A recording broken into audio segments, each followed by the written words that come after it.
This blew my mind. Anthony Ramos has a daughter in this movie. Looks just like him. Has the same mannerisms. It looked like it could be his daughter in real life. I was just like, if that's not his daughter, it's got to be a sister or a relative. Boy, they are not related. If you see this movie, I'll put the pictures up together. These two look exactly alike. No relation. I was like, oh, that's so cute. Like, his daughter's his daughter or whatever. Yeah. No. They fooled the hell out of me. I don't even think that's a real girl. I think that's a robot that they made just to look like him. It's insane. But she's absolutely adorable. She is adorable, even though she's not real. But that's either that or brother, you need to go take a DNA test because that one right there, I don't know. What it do, Jab Turkeys? In the Heights, starring Anthony Ramos, directed by John M. Chu, and music and lyrics by Lin-Manuel Miranda. This is why you do that, because I can't even say that man's name. Lin-Manuel Miranda's. Yes. And he did the original music to this, too. Yes, from the Broadway musical from 2005. Yeah. Absolutely. This dude's a musical genius. Of course, he did Hamilton. Everybody knows this, Yes. So he's definitely one of the best artistic people of our generation. He's bringing back plays, bringing back musicals. I love it. But yeah, this is a movie that we got a test screening from. So this is something we saw early, and this is the first movie we've seen since the pandemic in the theater. Yeah. So this was just an all-around great experience. I don't know if it was just because the hype of being back in the theater, but I love this movie very much. Yeah. And I think I wouldn't have loved it as much at the house. I mean, I probably would have still loved it, but the fact that I was at the theater watching this music go and this dancing and the great acting in this movie, it just made me love it more. Yep. I agree. So this movie is about this guy. He has this dream to go back to the Dominican Republic. That's where his origin's from. But right now he is in New York City, and he's just living off this dream. But everybody in the block, they have their own story, and they're all intertwined with each other.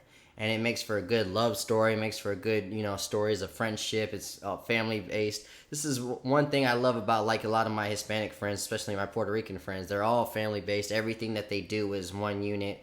And you see it a lot in this movie. Yep. What are your thoughts of this movie? How much did you like it? I loved it.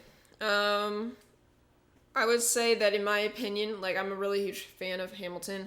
That I still like Hamilton more, but I really, really do love this, and I love and I had never watched any of the musical from before, so I was really excited to see it because I just know like the talent that Lin-Manuel Miranda has with like music and just putting together a musical. One of the first things I said to her when we were done. Talented. One of the first things I said to her when we were done was, "I'm going to buy this vinyl for sure." Yeah. It overall was just beautiful. Like just everything about it just meshed together so well. It's just such a nice like feel good summer movie. Like completely family friendly. Like it really has something in it for everyone. Like the music is. Oh yeah. So good. Hip hop, just singing and stuff like that. So real soulful. I like what you said too about a feel good movie because in my opinion, I'm not even gonna say that this was a bad movie or a good movie. This was a movie that just made me feel all good inside. Like it gave me hope and love for humanity in general. It just made me like I have lived in New York. I have family in New York. I'm also West Indian. I have West Indian roots. My mother's West Indian. A lot of my family's from the West Indian Islands. So I understood a lot of the things that they were talking about in this movie. I understood the vibes, and it got me a little bit homesick, honestly. And these aren't places that I lived for a while. This is just something I kind of envied that life. I loved everything about it. Now I've never wanted to live in New York City. Right. I've lived in New York, but not New York City. I've never wanted to live there. I enjoy every time I visit. It's a great spot.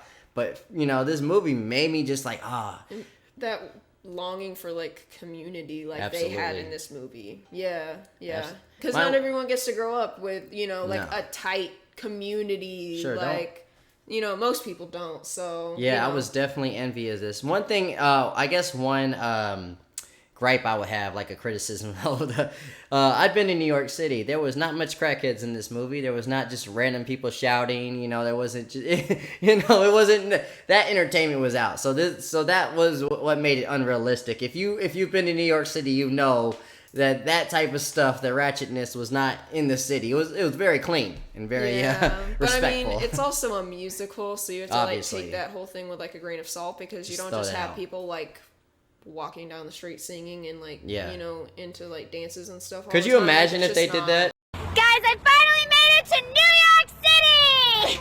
Lady, shut the fuck up! I wish I could tell you the names of this song, and I wish I could repeat the songs, but I can't. And it's not saying that they were not good and all. It was just like, you know, it was just so much came at you. I feel like the beginning introduction of the musical was probably one of my favorite parts. But we are going to see this again. I'm going to bring my mom and my son, but I can't regurgitate any of this yet. I mean, I remember like after like the beginning was over, and you just looked at me and you were like, "Wow, that was only the introduction." Like, Yeah. you know, like it really came out with like a bang and just made you like, "Whoa, Yeah, no, that's okay, I'm ready to watch the rest of this." when you see after the first musical, you're stuck in it. I mean, after the first song, you're stuck in it. It's like 2.5 hours too, but it doesn't feel. It doesn't like feel like at all. it feels like an hour and 30. An hour and a half. Yeah. Yeah, for sure. So, like I was saying, the music's great. I'm sorry I can't regurgitate any of it yet, but after multiple viewings, I'm sure a lot of people will be singing some of these songs. This is for how, sure. how catchy they were.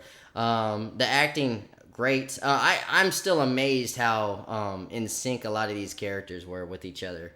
So a lot of these characters that you have seen in passing, like you know the people at the salon, you know the people that work at the grocery store, you know the business guy, you know everybody, you know the guy that's trying to get the girl, and it was a cute love story between the main character and the one he was trying to pursue. I thought it was great. Everybody was rooting for them, and I just loved it. I can't really say anything bad about this. This is one movie that really made me feel great inside. Seriously. And I can't. This might be one of my favorite movies of the year so far. This is only the halfway mark, so I'm not gonna say the best of 2021 yet. It might be one of the like best of the summer. It's going to make my top 10. I feel like for the year, unless 10 definitely pursue my vote. But I definitely recommend In the Heights, and it's great for the theater. I recommend it for the theater. For sure. And- yeah, absolutely. Yeah, and like I said, I can't think of multiple criticisms for this. I wish I could. Honestly, just the realistic part of it. But again, this is a musical, so don't expect realism. Yeah. But yeah, if you like hip hop, if you like genuine singing, if you just want to feel great, go see In the Heights, especially in the theater. I definitely recommend it and support it, especially AMC. Ape Squad, baby. Help keep your brother out the streets. Subscribe to my dad's YouTube channel. Love, peace, and chicken feet.